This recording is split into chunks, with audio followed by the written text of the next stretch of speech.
celle du TFC. Frédéric Ney, lui, ne nourrit aucun sentiment de revanche. Son objectif, s'inscrire au mieux dans le fond de jeu bastia, très abouti ces derniers temps. Seulement voilà, un troisième larron va se signaler d'emblée. La défense toulousaine s'arrête alors que Batles est hors jeu de position. Tchaouki Ben Saada surgit et glisse son intérieur pied gauche.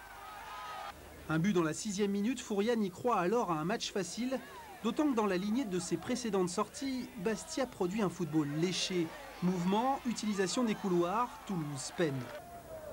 Le bloc insulaire récupère le ballon de plus en plus haut et les actions pleuvent. Mais face à Frédéric Ney et ses partenaires, Christophe Revaux s'interpose à chaque fois avec brio.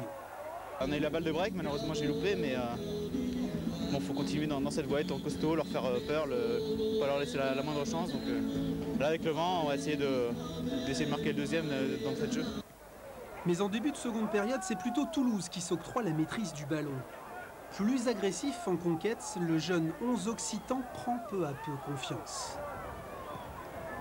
Le TFC fait davantage tourner le ballon et Eduardo, entré à la place de Dieuze, est à un cheveu de remettre les siens dans la partie.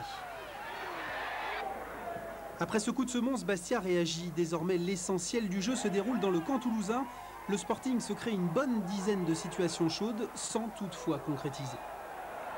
Ça fait un petit peu peur forcément parce que vers la fin, ils ont essayé de pousser pour revenir au score. Mais dans l'ensemble, on a bien maîtrisé notre sujet. Surtout, on reste sur un troisième match sans défaite et avant de recevoir Ajaccio, c'est très bien.